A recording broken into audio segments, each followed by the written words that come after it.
जिसका कोई आरंभ नहीं, जिसका कोई अंत नहीं, जिसका कोई मध्य नहीं, जिसका कोई पहाड़ नहीं, उसे ही को तो ब्रह्मांड कहते हैं। ब्रह्मांड के सामने हमारी औकात दोस्तों। आज हम जानने वाले हैं कि ब्रह्मांड के सामने हम इंसान क्या है, हम इंसानों की ब्रह्मांड के सामने हैसियत। इस वीडियो को देखने के बाद आप जानोगे कि ब्रह्मांड कितना बड़ा है और इतने बड़े ब्रह्मांड में हम कहाँ एक्सिस्ट करते हैं, या फिर हमारा अस्तित्व इसके सामने कुछ मायने रखता भी है या नहीं। जानने के लिए वीडियो को पूरा जरूर देखें। दोस्तों, आपको जानकर हैरानी होगी कि हमारी धरती पर रहने वाले लोगों की संख्या यानी पूरी धरती की पॉपुलेशन लगभग 800 तक पहुंच चुकी है। लेकिन धरती पर मौजूद यह सभी 800 लोग लॉस एंजेलिस जितनी जगह में समा सकते हैं।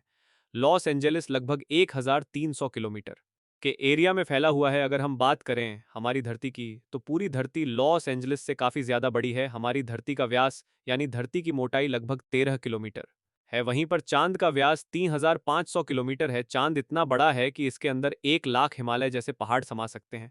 और हमारी धरती इतनी बड़ी है कि धरती के अंदर चांद जैसे लगभग 50 उपग्रह समा सकते हैं। तो आप समझ गए होंगे कि धरती कितनी बड़ी है।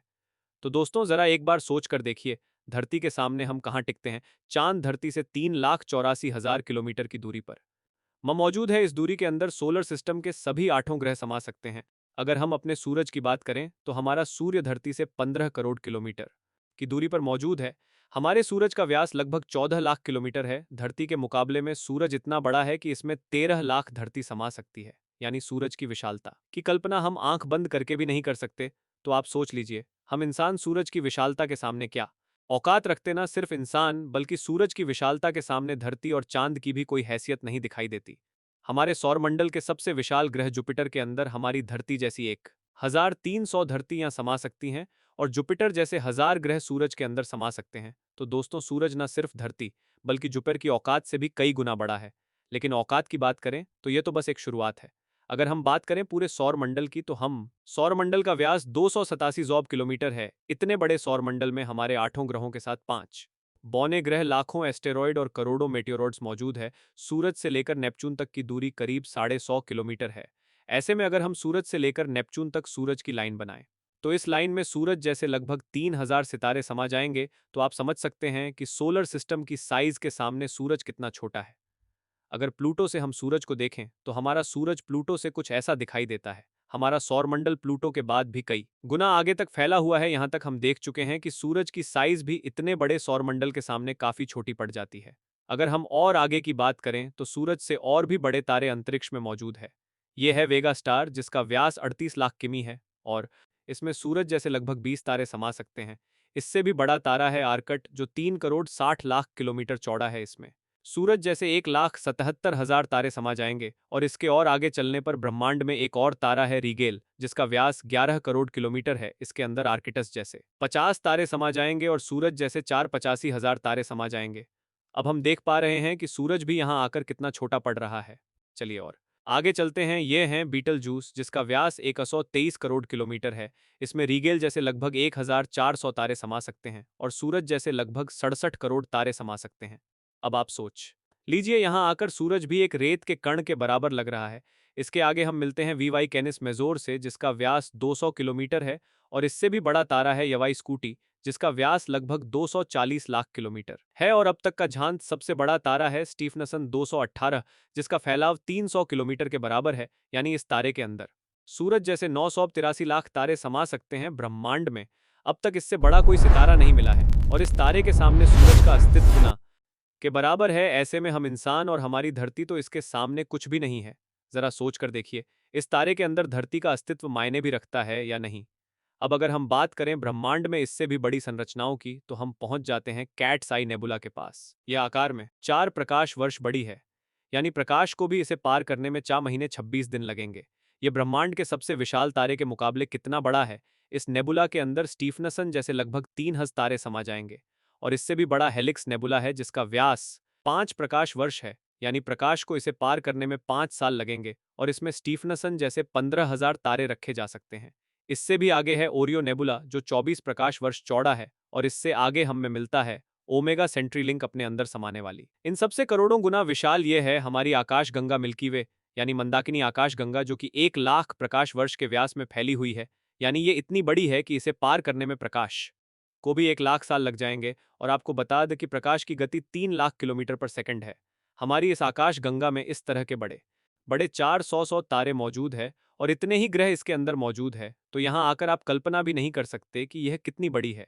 इसके अंदर हमारी धरती खत्म भी हो जाए तो इतनी विशाल आकाश गंगा को कोई फर्क नहीं पड़ने वाला है। हमारा सूरज भी खत्म हो जाए तो भी इसे कोई फर्क नहीं पड़ने वाला। ब्रह्मांड का सबसे बड़ा तारा भी खत्म हो जाए तब भी इस पर कोई फर्क नहीं पड़ेगा।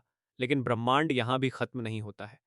इससे भी आगे चलने पर अगर हम हमारी पड़ोसी आकाश गंगा एंड्रोमेडा की बात करें तो यह हमारी गैलेक्सी से 2 गुना बड़ी है। इस गैलेक्सी के अंदर खरब तारे मौजूद है। अब तक जाने गए सबसे विशाल तारे स्टीफनसन से इस गैलेक्सी को भर दिया जाए तो इसमें 40,000 खरब खरब स्टीफनसन 28 जैसे तारे आ सकते हैं। अगर हम और आगे पृथ्वी से 23 करोड़ प्रकाश वर्ष दूर जाए तो हमें एक और आकाश गंगा मिलती है, यूजीसी 2885 गैलेक्सी, जो कि 4,63,000 प्रकाश वर्ष के व्यास में फैली है।